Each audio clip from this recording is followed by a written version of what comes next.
ఏంది. సో ఇక్కడ రవిచంద్ర రెడ్డి గారు ఏమైంది సార్ మీ మ్యాజిక్కి? సార్ నమస్కారం. మీకు వెంకటకృష్ణ గారు, మీకు అప్సాన్ రాజేష్ గారికి, బాలకోట గారికి, రాజేష్ గారికి, మరి దళిత సేన బసవయ్య గారికి అందరికీ నమస్కారం. అలాగే ఏబిఎన్ ప్రేక్షకులందరూ నమస్కారం. మీరు ఒక మంచి మాట అన్నారు ఇప్పుడు, మీ మాజికి అని. కరెక్ట్.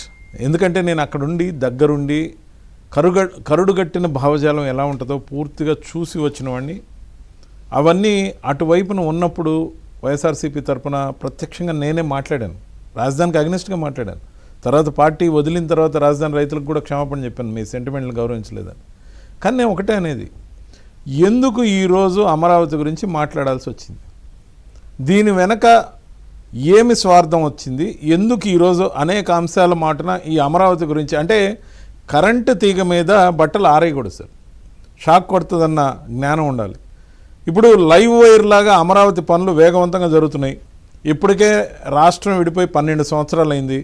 ఈ 12 సంవత్సరాల కాలంలో హైదరాబాద్ ఎటునుంచో ఎటో పరుగులు తీస్తూ ఇంటర్నేషనల్ సిటీగా గుర్తింపు పొందే స్థితిలోకి వెళ్ళిపోతుంటే, మన ఆంధ్రప్రదేశ్లో ఒక సమగ్రమైన రాజధానిని ఏర్పాటు చేసుకోవడం కోసం ఇప్పటికైనా వేగంగా అడుగులు పడుతూ ఫైనాన్షియల్ ఇన్స్టిట్యూషన్స్ కానీ, మొన్న బ్యాంకులు కానీ, అనేక ఇండస్ట్రీలు కానీ, హాస్పిటాలిటీ రంగం కానీ, లేకపోతే ప్రతిదానికి విమర్శ చేసేటప్పుడు రాష్ట్రహితం ఏంటి, రాష్ట్రహితం గురించి ఫస్ట్ ఆలోచించాలి. రాష్ట్ర స్థాయిలో నాయకత్వం వహించాలనుకుంటున్న వాళ్ళు ఎవరైనా కూడా రాష్ట్రహితం ఆలోచించాలి.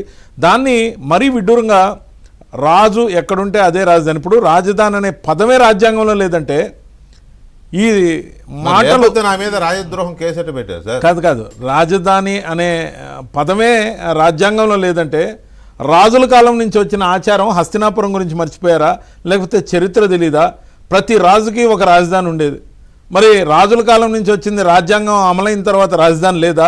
ఏ స్టేట్కి క్యాపిటల్ సిటీయే లేదా? మరి బెంగళూరు కర్ణాటకకి ఏమొద్ది, జైపూర్ రాజస్థాన్కి ఏమొద్ది, ఢిల్లీ దేశ రాజధాని కాకుండా పోద్దా? అసలు రాజధాని అనే పదమే అర్ధరహితం అని రాశారంటే నిజంగా రాజకీయ దురంధరులు, వైసీపీలో దొంగలు ఎవరైతే ఉన్నారో వాళ్ళ గురించి నేను లోతుకు పోను. ఎందుకంటే ప్రతిసారి వాళ్ళ పేర్లు చెప్పి వాళ్ళకి నేను పబ్లిసిటీ ఇదలుచుకోలే. వాళ్ళు మిడిమిడి జ్ఞానంతో కాదు, ఇంటెన్షనల్గా రాసే పదాలు ఒక్కటి కూడా అచ్చులు మారకుండా, హల్లులు మారకుండా, బట్టి పట్టకుండా కనీసం అవే పదాలు వల్లిస్తున్నప్పుడు ట్రోలింగ్ కి తప్ప అన్పాపులర్ చేయడానికి 100% నేను 3 ప్రెస్ మీట్లు 100% అమ్ముడుపోయారు. దురంధర్ అనే పదం వాడా. దురంధర్ అంటే అక్కడి నుంచి వచ్చిన స్పైలు ఇక్కడ కూర్చోన్నారు. అంటే ఎందుకు వాడానంటే ఈ మాట 3 ప్రెస్ మీట్లు ఉదాహరిస్తాను నేను. లాస్ట్ టైం 2.5 అవర్స్ ఇచ్చిన ప్రెస్ మీట్ కానీ, అంతకుముందు ఇచ్చిన ప్రెస్ మీట్ కానీ, మొదటి ప్రెస్ మీట్లో చూద్దాం.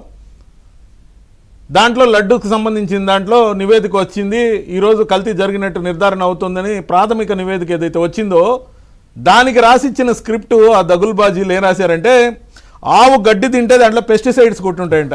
ఆ పెస్టిసైడ్ పాల ద్వారా వచ్చి దాని ద్వారా వెన్నలోకి వచ్చి వెన్న నుంచి నెయ్యిలోకి మారి నెయ్యి లడ్డులోకి పోయినప్పుడు కల్తీ జరిగిందండి. ఏమన్నా స్క్రిప్ట్?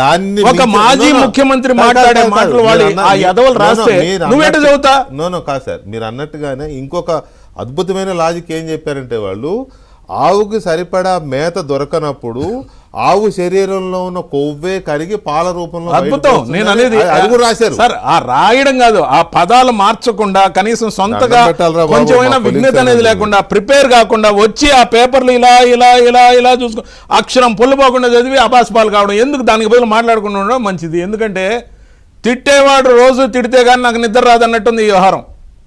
బాగా గడ్డి పెట్టాలి, తిట్టాలి, నన్ను ట్రోల్ చేయాలి, అప్పుడే నన్ను మర్చిపోకుండా ఉంటారని ఫ్రీ పబ్లిసిటీ కోసం ఏదన్నా చేస్తున్నట్టుంది. రెండో అంశం, మొన్న 2.5 గంట గొప్ప ప్రెస్ మీట్. ఎందుకు ప్రెస్ మీట్ పెట్టాడో, 2.5 గంట పెట్టేదాన్ని ప్రెస్ మీట్ అంటారా, కహానీలు చెప్పడం అంటారా, లేకపోతే ఏమంటారో నాకైతే తెలియదు. కానీ ఆ దురంధరులు రాసిన దాంట్లో ఇంకొక అద్భుతం ఆణిముత్యం, $9 దొంగతనం పెద్దదా? ఏం 72,000 కదా. అంటే ఒక మనిషిని చంపేస్తే అది బ్లేడ్తో చంపినట్టే, వేట గొడవలతో చంపినట్టే. డాలర్ ఖరీదు ఎంత? కరెక్టే సార్. కానీ నేను అనేది ఏంటంటే $9ని 72,000గా అంటే ₹80 లెక్కేసుకొని చెప్పినట్టున్నాడు. సరే చెప్పాడు, అది రాసిన దురంధర్లే ఈ స్క్రిప్ట్ కూడా రాశారు. ఇతనికి అవగాహన లేదు సార్, మా మాజీకి అవగాహన లేదు, ఆంతర్యం తెలీదు. ఇచ్చిన స్క్రిప్ట్ బట్టి పట్టకుండా అలా వచ్చి అప్పటికప్పుడు చదవడం వల్ల వచ్చే దుర్మార్గమైన కథనంలో బలిపశు ఎవరు? దీనివల్ల నలుగురు వచ్చి జమ కొడతారనే ప్రజాకర్షణ ఉన్న నాయకుడు కాస్త నవ్వుల పాలైపోయి అసలుకి మామూలుగా దేనికి పనికిరాడితననే కాడికి ముద్ర వేస్తున్నారంటే అసలు ఇంటి దొంగలను పట్టుకోలేని వాళ్ళకి రాజకీయం ఎందుకు సార్? అంతేకాదు ముఖ్యంగా ఈ రోజు అమరావతి గురించి మాట్లాడిన అంశంలో సీరియస్నెస్ ఉంది. ఈ రోజు పనులు జరుగుతున్నాయి, వేగంగా జరుగుతున్నాయి. ముఖ్యంగా నరేంద్ర మోడీ గారు రెండోసారి వచ్చి ఆశీర్వదించారు. కేంద్రం నుంచి సంపూర్ణమైన సహకారం ఉంది, కేంద్రం నుంచి ఫండింగ్ ఉంది. దాంతోపాటు అనేక రకాల బ్యాంకులతో పాటు నేను ఇందాక చెప్పా అనేక ఫైనాన్షియల్ ఇన్స్టిట్యూషన్స్ వేగవంతంగా పనులు జరగాలని కోరుకుంటూ రాజధానిని అభివృద్ధి చేయాలి. ఔటర్ రింగ్ రోడ్డు గురించి దాని గురించి అన్ని రకాల ప్రోగ్రామ్స్ ఏవైతే ఉన్నాయో మరి వీటిని దెబ్బ కొట్టడం వల్ల తమ పాత మిత్రులైన తెలంగాణ రాజకీయ నాయకులైన మరి కేసీఆర్ వాళ్ళు సంకల్పించినట్టు ఫ్యూచర్ సిటీ అనో రేవంత్ రెడ్డి సంకల్పించినట్టు ఫ్యూచర్ సిటీ కోసమో ఒక ఫైనాన్షియల్ డిస్ట్రిక్ట్ కోసం ముఖ్యంగా హైదరాబాద్ అభివృద్ధి చేసే కార్యక్రమం కోసం ఏమైనా అమరావతిని డైలమాలో పెట్టాలనా? ఇంత చీప్ టెక్నిక్స్, ఇంత చీప్ టాక్టిక్స్, ఇంత చీప్ పాలిటిక్స్ ఎందుకు ప్లే చేస్తున్నాడు ఈయన? జనం తిరస్కరించిన తర్వాత కూడా నీ ఐడియాలజీ, నీ మూడు ముక్కలాట ఇవి మాకు సరిపడవు, నువ్వు పద్ధతి మార్చుకో అని చెప్పిన తర్వాత కూడా ఆయన మళ్ళీ ఈ పాట, ఈ పల్లవి